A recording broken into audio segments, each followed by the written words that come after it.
எல்லோருக்கும் வணக்கம். எல்லோரும் நன்றாக இருப்பீர்கள்.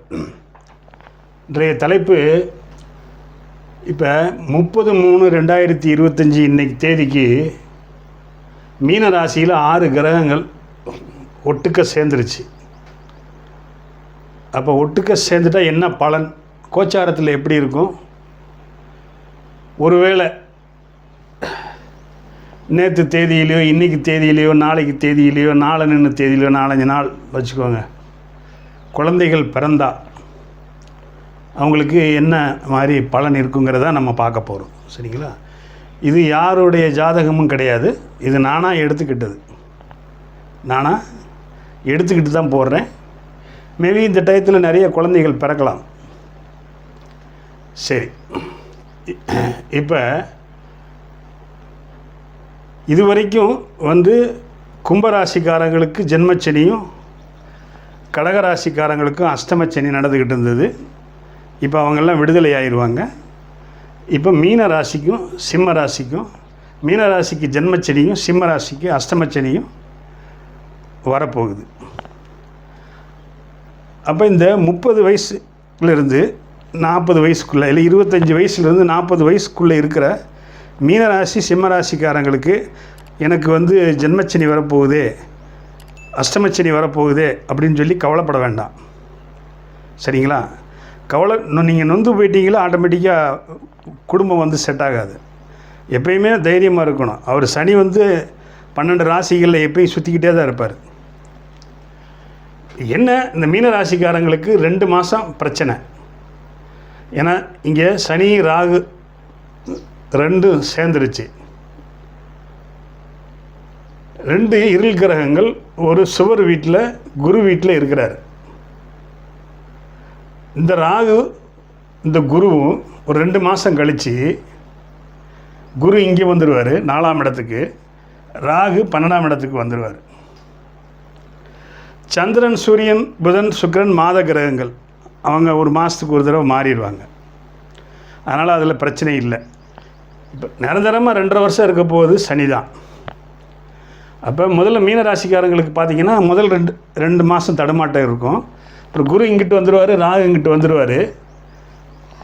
சந்திரன் சூரியன் புதன் சுக்கிரனும் வேறு வேறு ராசி கட்டங்களுக்கு போயிடுவாங்க.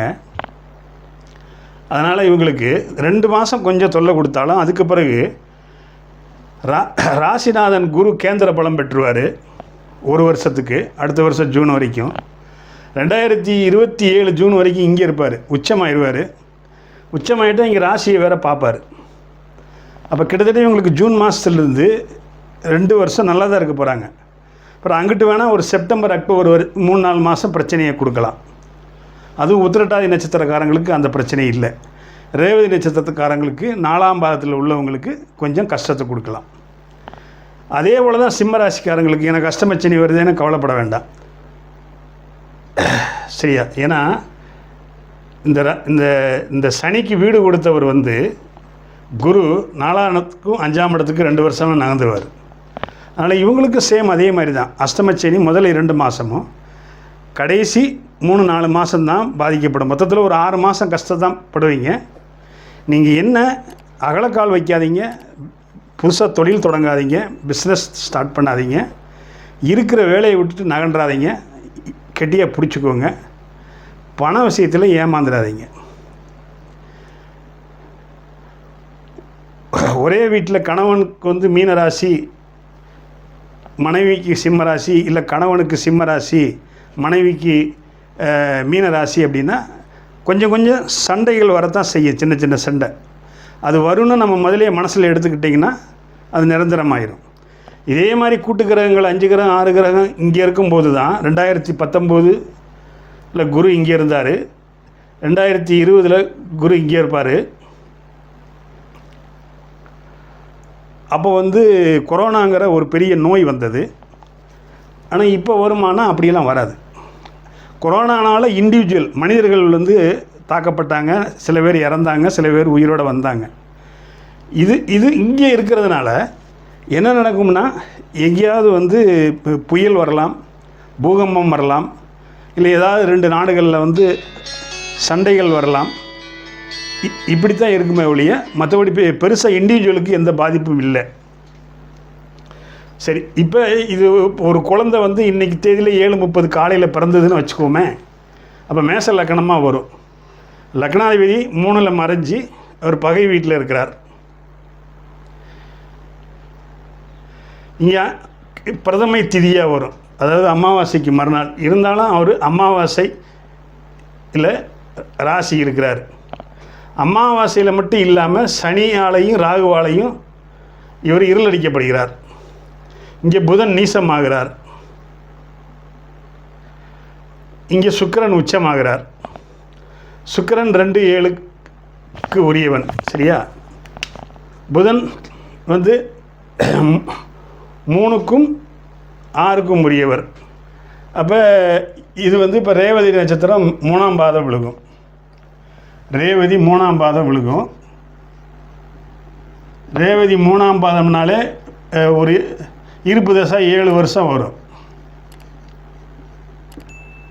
புதன் தசை 7 வருஷம் வரும். 7 வருஷம் புதன் தசை வரும். அப்போ இங்கே புதன் எப்படி இருக்கிறார் அப்படின்னா, இப்போ இந்த மேச லக்கணமாக இருந்ததுனால இந்த புதனும் செவ்வாயும் பரிவர்த்தனை ஆக்கிட்டாங்க.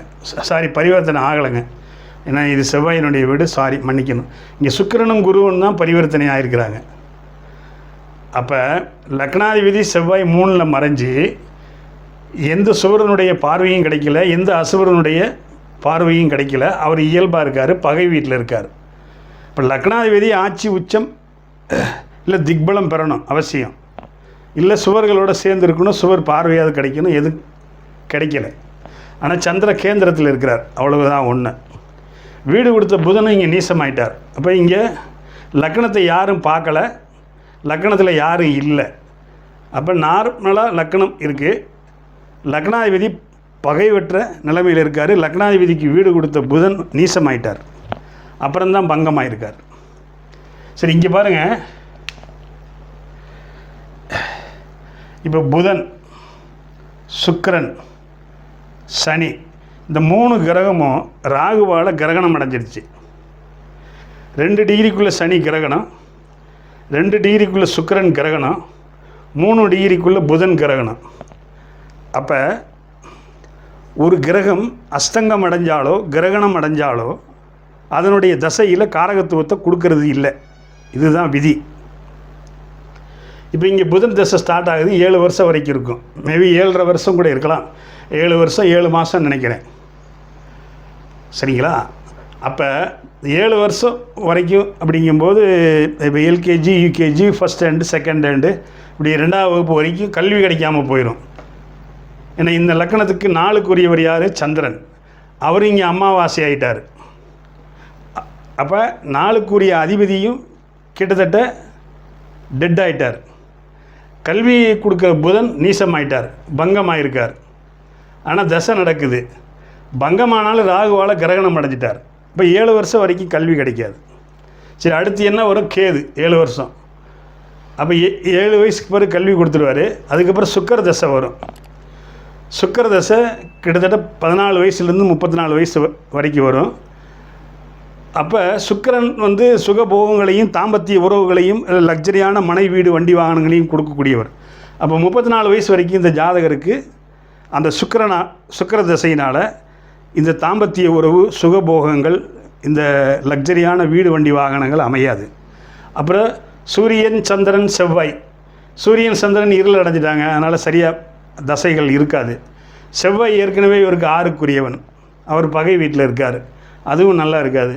இங்கே ராகு, சூரியன், சனி 2 பேரோடு சேர்ந்துட்டார். அப்போ ராகு தசையும் நல்லா இருக்காது. இந்த மொத்தத்தில் 2 மாதம் கழித்து குழந்தை பிறந்தால் நல்லாயிருக்கும். ஒருவேளை குழந்தை 9:30 மணிக்கு பிறந்ததுன்னு வைங்க, லக்னம் வந்து ரிஷப லக்னமாக வந்துடும். லக்னாதிபதி உச்சம்ங்கிற ஸ்தானபலம் அடைஞ்சிடுவார். இங்கே குருவும் சுக்கிரனும் பரிவர்த்தனை அடைஞ்சிடுவாங்க. அதனால் ஓரளவுக்கு வந்து ரிஷப லக்னம் வந்து எடுத்துக்கிடலாம். இனி 1 மாதம் வரைக்கும் நம்ம ரிஷப லக்னத்தை எடுத்துக்கிடலாம், நல்லது.